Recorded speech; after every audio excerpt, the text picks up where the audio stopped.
Viral এই পোড়া রুটি আর মালাই চা যারা এখনো ট্রাই করেনি, আজকের রেসিপিটা শুধুমাত্র তাদের জন্য। চা বানানোর জন্য প্রথমে আমি একটা প্যানের মধ্যে 3 টেবিল চামচ চিনি দিয়ে ক্যারামেল তৈরি করে নিয়েছি। ক্যারামেলটার মধ্যে আমি এখন 4.5 কাপ পরিমাণ পানি দিয়ে দিয়েছি। যেহেতু আমি 3 জনের পরিমাণে চাটা বানাবো, তাই 4.5 কাপ পরিমাণ পানি যথেষ্ট। একটা চামচ দিয়ে এখন ক্যারামেল আর এই পানিটা ভালোভাবে মিক্স করে নিতে হবে। পানিটা ভালোভাবে ক্যারামেলের সঙ্গে মিক্স হয়ে গেলে এখন আমি এটার মধ্যে 3 টেবিল চামচ গুঁড়ো দুধ দিয়ে দিব। এখন এই গুঁড়ো দুধটাকেও ভালোভাবে এই ক্যারামেলের পানিটার সঙ্গে মিক্স করে নিব। তারপর এটাকে খুব ভালোভাবে জাল করে নিয়ে 2-3 বার বলক চলে আসলে তার মধ্যে 2.5 টেবিল চামচ চা পাতা দিয়ে দিলাম। এখানে আমি সিলনের চা পাতাটা ইউজ করেছি। আপনারা আপনাদের পছন্দ মতো যে কোনো ব্র্যান্ডের চা পাতা ইউজ করতে পারেন, তবে আমার কাছে এটাই অনেক বেশি ভালো লাগে চায়ের জন্য। এখন একটা চামচের সাহায্যে চা পাতাটাকে খুব ভালোভাবে মিক্স করে নিব। এবার চুলার জালটাকে একদম লো হিটে রেখে চাটাকে খুব ভালোভাবে ঘন করে নিতে হবে। আস্তে আস্তে ঘন হতে থাক। আর এক পাশে আমি এখন এই বনটাকে রেডি করে নিব। এই 4টা বনের দাম রেখেছিল 60 টাকা।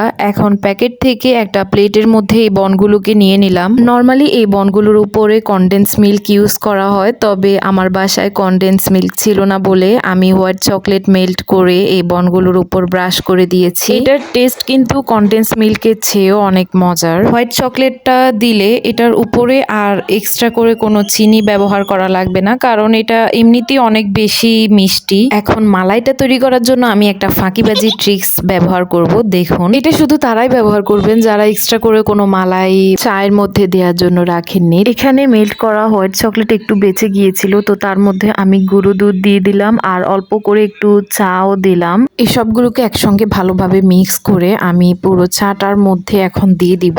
আপনারা চাইলে এটার বদলে শুধুমাত্র কনডেন্স মিল্কও ব্যবহার করতে পারেন। এখন এই বনগুলোকে পোড়ানোর পালা। একটা ছুরি অথবা কাঁটা চামচের সাহায্যে এভাবে বনটাকে খুব ভালো করে আটকে দিয়ে পুড়িয়ে নিতে পারেন। এই কাজটা একটু সাবধানে করার চেষ্টা করবেন যাতে বেশি পুড়ে না যায়, সেদিকে খেয়াল রাখতে হবে। তো আমার ঘরে বানানো এই পোড়া রুটি আর মালাই চা একদম রেডি। ট্রাস্ট মি, এটা খেতে যে এত বেশি মজাদার হয়েছে, একবার না খেলে জীবনেও বিশ্বাস করবেন না এটা যে কি পরিমাণ টেস্ট হয়েছে।